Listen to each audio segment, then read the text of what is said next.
Hola, ¿qué tal? ¿Cómo se encuentran? Las consecuencias de las elecciones a la presidencia de Brasil van sin duda más allá de sus fronteras. Desde la llegada al poder de Bolsonaro, la deforestación en la región amazónica, considerada como el pulmón del planeta, ha aumentado un 30%. Para que tengan una idea, en los 10 últimos años, la selva tropical ha perdido una superficie equivalente a 8 millones de campos de fútbol. Nuestro invitado de hoy, el artista venezolano Ismael Mundaray, nos deja en su exposición que acaba de inaugurar aquí en París sus memorias de un río amazónico.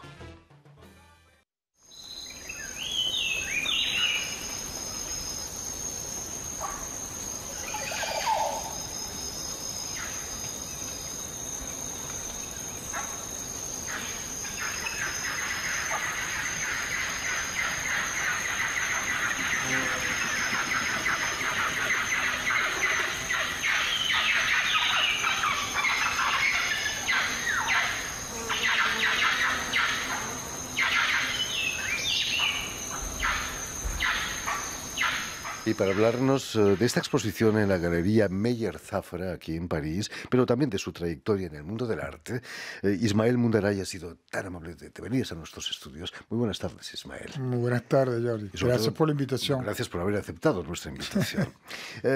Es importante, ¿no?, conservar las impresiones de esas regiones llenas de maravillas naturales antes de que nos las carguemos definitivamente. Sí. ¿Son tus recuerdos de infancia, quizás? Bueno, yo nací al lado del río. Yo, toda la parte de mi historia como niño y de infancia, compartí con los abuelos a la orilla del río. Y teníamos un palafito también que estaba a la orilla del río, el río San Juan de Caripito, en el estado Monagas, toda la parte sur. Y luego de allí, con esa vivencia del río, nos trasladábamos siempre en Curiara hacia las plantaciones de los abuelos.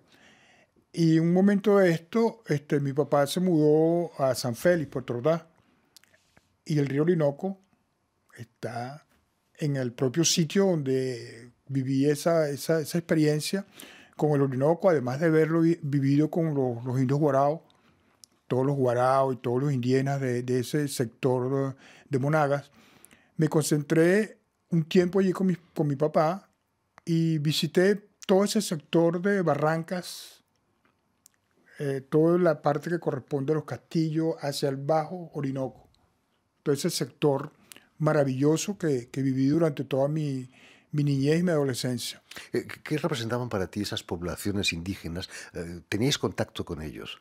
Sí, porque cuando los indios venían al puerto, o sea, para intercambiar mercancía, siempre teníamos ese contacto directo porque mi abuelo siempre buscaba la forma de compartir con ellos, de cambiar de repente a veces la sal por elementos que ellos fabricaban o por elementos que ellos, la artesanía o toda esa serie de producciones que tenían los indígenas en ese momento, los guaraos, sobre todo la parte de la cestería, el tejido, los chinchorros, las hamacas, importantísimo. Esa vivencia fue maravillosa.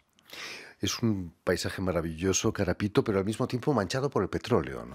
Bueno, sí, en Caripito son campos petroleros que fueron, además también de la parte petrolera, está la parte de los manglares que fueron bastante deteriorados con respecto a eso, porque habían compañías e industrias que pedían a los campesinos en el sector de Caripito de cortarlos para venderlos, el mangle.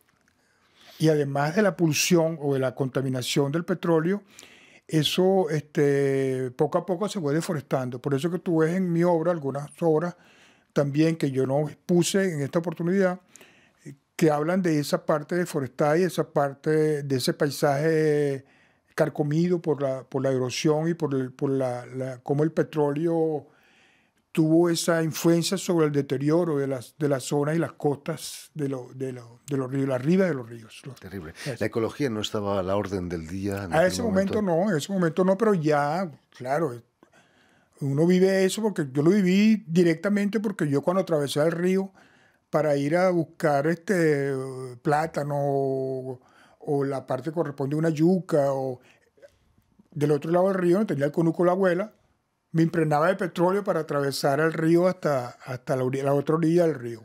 Terrible. Siempre en diagonal.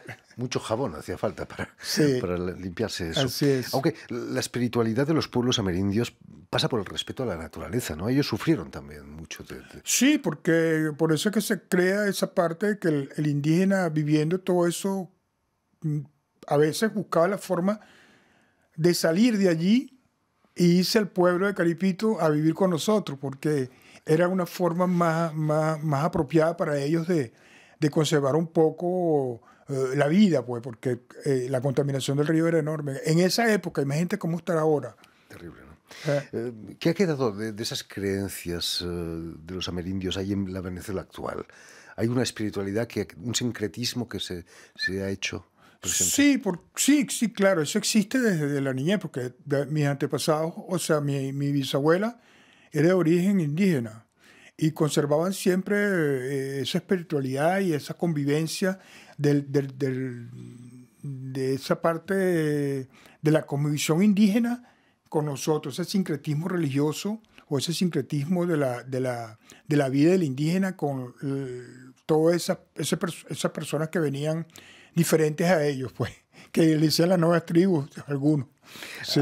Hablando de espiritualidad, Ismael, hace unos años, antes del incendio de Notre Dame, realizaste un icono de la patrona de Venezuela, la Virgen de Coromoto, que fue instalada en la capilla latinoamericana de la catedral. Quiero que veas unas imágenes.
Estábamos viendo imágenes de la ceremonia de entrega de la Virgen de Coromoto que pintó Ismael, en la que también vemos al violinista Alexis Cárdenas, gran virtuoso Gran venezolano, músico, por supuesto. excelente. Sí. Supongo que estabas muy orgulloso, ¿no?, en esa ceremonia, por tu trabajo y por Venezuela también, ¿no? Orgullosísimo de que la comisión que se encargó de hacerme el pedido de este ícono, o sea, fue algo así, pero inesperado, porque yo no me imaginé nunca de que Elvia Martínez, que ella es la encargada de esa parte de la comunicación entre la iglesia y los latinoamericanos aquí en París, ella me pidió que hiciera ese ícono de la Coromoto, porque siempre tenían un afiche.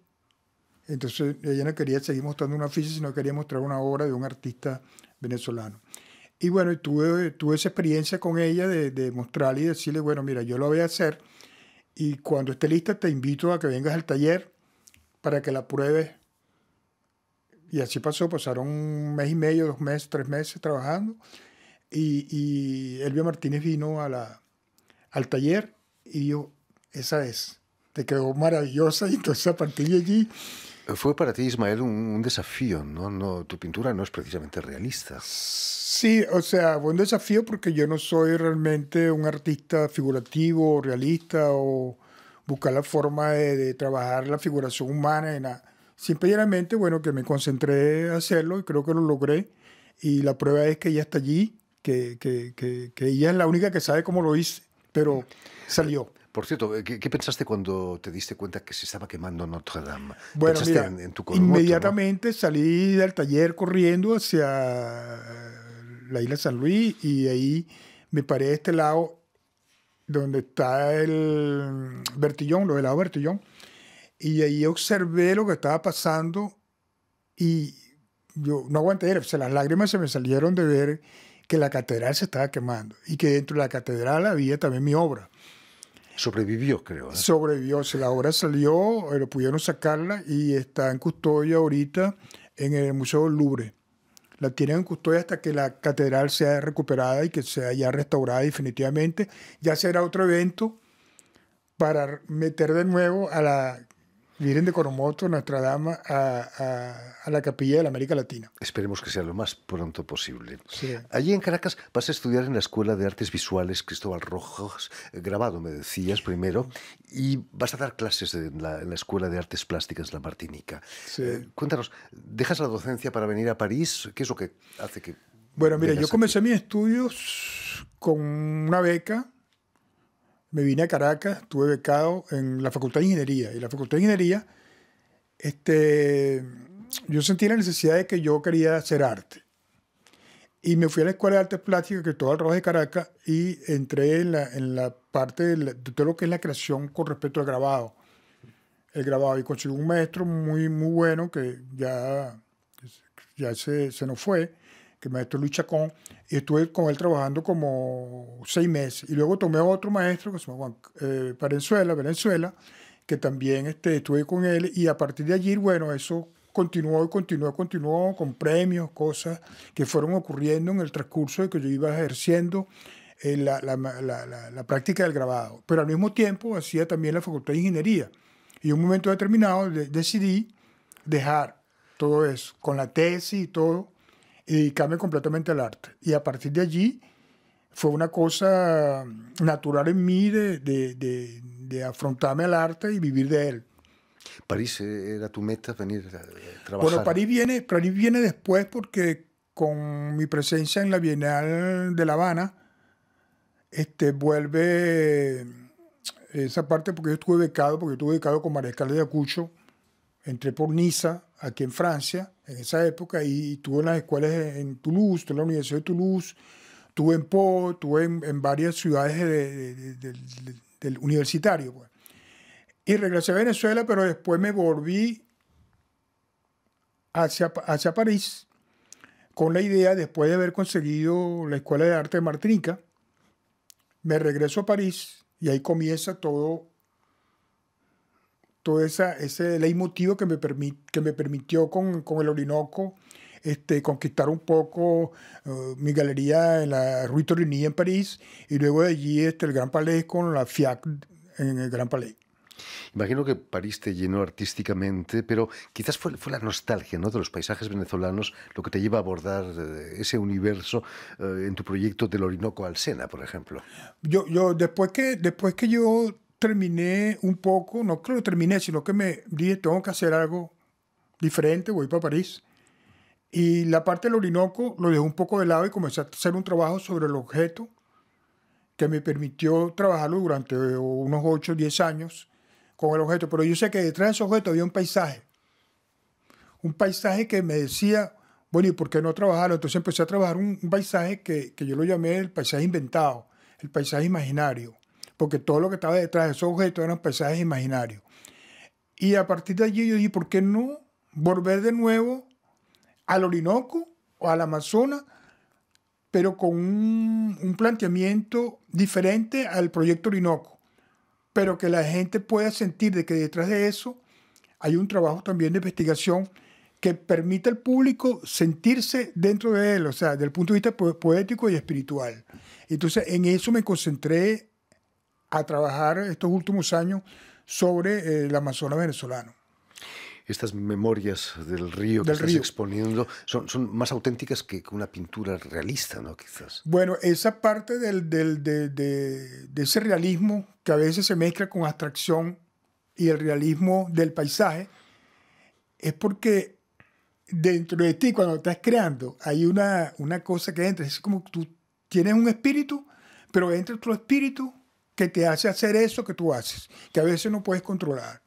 Entonces, eso pasa cuando yo estoy trabajando, que tengo la idea en la memoria, tengo la idea de lo que quiero hacer, pero cuando estás trabajando vienen cosas que están pasando que tú no puedes controlar y que salen cosas que a veces tú mismo te preguntas y vas a la hora y dices, ¿cómo logré esto? Porque hay algo espiritual que entra de ese espíritu, te acompaña otro espíritu que pinta contigo. Algo que pinta contigo. No sé qué es, pero es algo. Entonces hay temperaturas, cosas que pasan, elementos que tú dices, esto sí, esto no. O sea, ¿por qué? No sé. Porque a veces cuando quieres hacer algo igual de eso que ya has vivido, no te sale. Porque no estás de repente en el momento de que tiene que salir. ¿Vuelves a Caracas para cargar baterías de Amazonia? Mira, yo tengo 10 años que no he vuelto a Venezuela. 10 años porque la última vez que estuve en Venezuela me agarraron preso. Estuve detenido, me bajaron del avión 2 veces. Y al final les dije, mira, me están llamando, o sea, me están llamando de que tengo que bancar el avión, o sea, falto yo. Y ustedes no tienen nada que me pueda justificar de que yo tengo que quedarme aquí. Y a partir de allí me monté en el avión y no volví a Venezuela tengo ya 10 años que no vuelvo a Venezuela, que no he visto a mi mamá, mi papá se murió hace 6 o 8 meses. Y no he podido, y mi mamá me dice, no vengas, porque yo soy un gran opositor al régimen. Las cosas no están mejorando, precisamente. No está mejorando, no, Venezuela no se ha arreglado nada. En fin, afortunadamente tenemos a Ismael Mundaray aquí en París, en esta exposición que acaba de inaugurar en el espacio Meyer Zafra, en el barrio del Marais, justo al lado de la calle de Rivoli, que va a estar abierta hasta el 5 de noviembre. 5 de noviembre. Sí. Muchísimas gracias, Ismael. Muchas gracias por invitarme. Cosas tan interesantes. RFI. Mucho éxito con esta exposición. Permíteme también que dé las gracias a Vanessa Loiseau y a Julian Leng, quienes se han ocupado hoy de la realización del programa, y saludar también a nuestros telespectadores que nos siguen en toda América Latina, seguro que en Venezuela también, gracias a la cadena Unión Continental Latinoamérica y también a la red TAL, que reúne todas las televisoras públicas y universitarias de América Latina. Gracias. Y a ustedes, muchísimas gracias por su atención y les damos cita para una nueva edición de El Invitado de Radio Francia Internacional.